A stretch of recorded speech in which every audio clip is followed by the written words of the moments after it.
Some people say, I've taken refuge. I've taken refuge with this Lama. How have you taken refuge? Oh, because I filled out a card and sent it in with $15. Or some people say, oh, I've taken refuge because I was at the ceremony.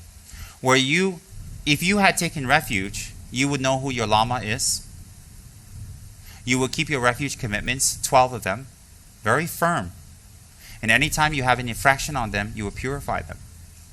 And if you had real refuge, taking refuge, the prerequisite would be fear of the 3 lower realms. Great fear of impermanence and death, and fear of the results of future lives. That would be a lower case refuge. Higher case refuge is not only am I in this situation, many others are in this situation. And it isn't just fair for me to think about myself alone. I need to think about everybody else. So therefore, I need to take refuge in order that I can save and help others from the same predicament as myself. And therefore, I need to take refuge as a first step. And with that feeling burning and burning and burning in you very strong, and not being able to sit or sleep or eat or function unless you do the Dharma practice, very strong. And you're not comfortable where you are. Unless you have that type of feeling and that kind of motivation, simply being herded in like a group of animals to a refuge ceremony and saying, I took refuge, does not connotate you have taken refuge. Does not. Does not. So therefore, even people who have taken refuge, it says here, you have not taken refuge. This is Sekun Tenshap Rinpoche. You have not even taken refuge. It is just a game you went through. If you had really taken refuge with the correct motivation, then your refuge would be quite intense. Quite intense. So therefore, people say, oh, I took refuge with this Lama, this Lama. You just say, oh, yes, yes, yes, yes. And when you inquire further, you ask them more, actually, they haven't taken refuge. It's just a ceremony they thought they went through for. So therefore, there are even people who go for the highest yoga teachings from very eminent and qualified lamas, but they do not do their commitments. They do not do their practice. They don't feel a yearning or any type of activation to do their practice. They don't feel any excitement or any type of urgency to do their practice. They know nothing about it. They don't investigate, they don't ask, they don't look, they don't read, they don't do anything. They just spend their lives and months and years eating, sleeping, listening to music, running around with friends, having coffee, and having a good time. And 1 year, 2 year, 3 year, 4 year passes. Even though they have something so precious like a CEO giving them something, a very powerful and wonderful business manual that if they read through and follow, it's a full proof that they're going to be successful. Even still, they take the manual and throw it out or not be interested. Or maybe even perhaps ignore the CEO. So therefore, there are people who receive highest empowerments, really highest, that would take us years, that in the past the Mahasiddhas would train their students for 10 to 12 years of brutal training. In the case of Milarepa, for over 13 years of brutal training before he even received one word of Dharma, never mind empowerments. And that's why Milarepa has become enlightened. But those of us who have received the highest yoga empowerments, no commitment, no practice, and even if we do so-called practice, it's just very cheap, quick recitations. No thinking. How do I know that there's no thinking? How do I know? Because you observe the person's speech, you observe the way they act, you observe their mental consistency, and you observe what their mind is focused on. Then you can tell that they're doing their practice. Why? From doing higher level practices, you're going to have higher level results. You will be committed. You'll be focused. Your mind will expand to think about others. Your reality will be different. If you do, for example, the Yamataka Tantras or the Chakra Samvara Tantras, your whole reality will be different. Your perception will be very clear, very focused, and very strong. Why? You're in the perception, and you're in the mode, and you're in the visualization of Yamataka all day. We can visualize ourselves as losers. I don't know how to talk. I'm afraid to talk. I'm afraid to be rejected. I'm not used to talking. I'm not used to doing this work. I can't do this. I can't do that. I'm this type of person. And we put all these labels on us, and we say it every day, and we tell other people that to excuse ourselves from doing more. We tell other people that, and then we become that. We become the person we tell other people that we are. So therefore, we can't do it. Who did that? Ourselves. So the whole point of taking higher level empowerments, I am not a loser. I am not stupid. I am not lazy. I am not socially inept. People will like me. I can do more. I can push myself more. I can achieve more because I am Yamataka. So the minute we do this, we don't become Yamataka. We don't become Lama Tsongkhapa. We don't become Tara. But to reaffirm this every day by having a clear, dynamic, enlightened perception of ourselves, we are opening the door to bring the real Buddha seed out. 1, by doing our commitments every day, it is to make us a committed, stable, reliable person. Why? For Dharma practice, you need those ingredients to be reliable and to be dependable. That people don't need to chase you or ask you anything. For Dharma practice, what do you think? You get an initiation, you just go off? For Dharma practice, you need reliability, dependability. Why?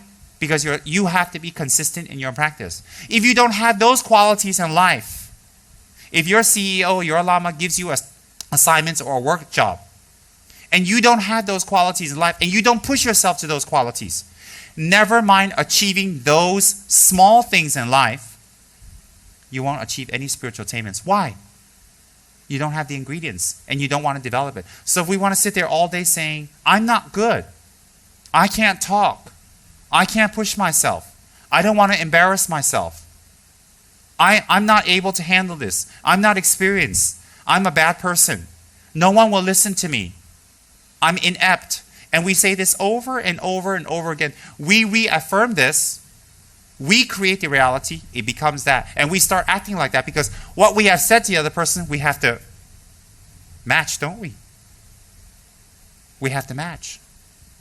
And then we do this year after year, month after month, day after day, hour and minute after minute, all the time.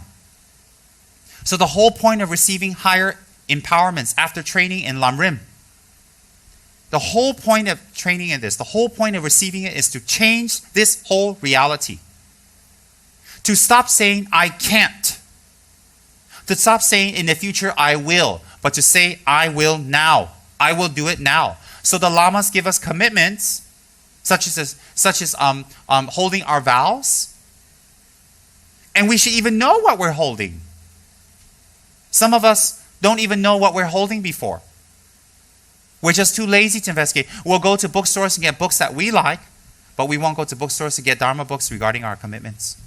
We find it very difficult to make offerings to the 3 jewels, to collect merit, but we find it very easy to spend for coffee with a beautiful girl, with a beautiful friend, for entertainment, or for an ego trip. We're very easy to spend. For our pets, for our friends, for ourselves, very easy to spend, but to make offerings, very difficult. To make an effort to read more about commitments, very difficult. Why is that? Because we have put this label on ourselves, I can't, I won't. That's why. No one stops us except ourselves. Don't tell me that you have only certain hours a day. How much effort you put in is quality, is not the time. Is not the time. Is not the time.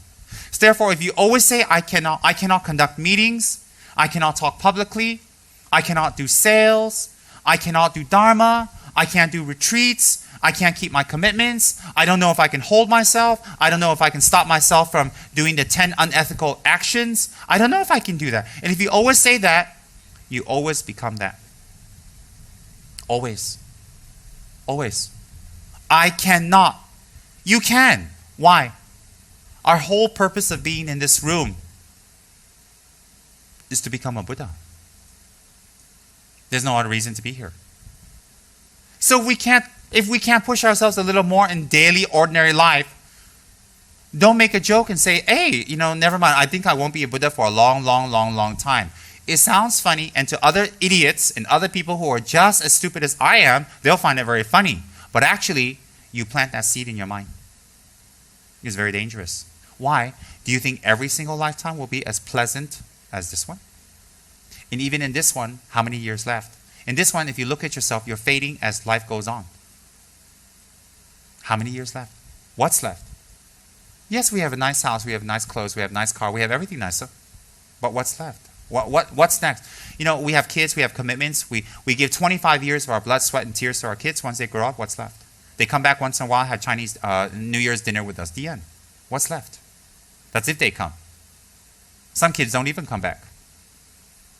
Like me, I'm a bad kid. I never went back. So what? Nothing. What's left? So then when we get old, the thing is, go to a sunshine home and go with other people that are your age so that you don't feel so old. Or you get a pet to keep you company. Why? Pets don't talk back. Pets don't tell you about you. And pets depend on you for food. It's not that they love you, they depend on you for food, so they need to you. It's not anything more. Pets don't really have compassion. They have allegiance because someone's feeding them. It's not compassion. If we can love a pet that has no compassion, surely we can love human beings too, or higher beings, lower beings. And maybe our pet was our enemy in our previous life, so they came back to us as a pet, so we're bound to take care of them. They create a lot of problems and difficulties for us, but we can't help it. Just like children, just like partners, just like spouses. They could have been a very terrible, horrible enemy that came back. We're forced to take care of them through the force of karma. We are bound to them. Can be. Why can it not be? Definitely. So the point is, what do we do that for?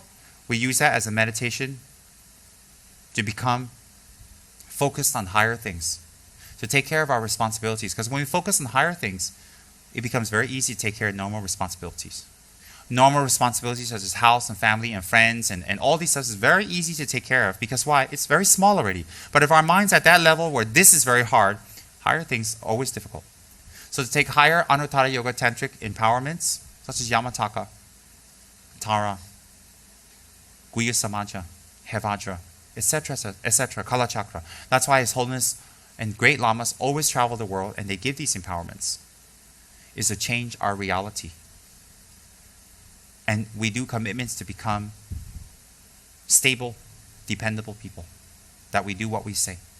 So that we cut away at the I cannot, I am not, I am not, I am not, I am not, I cannot, I'm this, I'm that, all these labels. All these labels we use for many years to hide, to avoid, to cover. And where does it lead us? Into our current situations. No control of anything in our future. No control.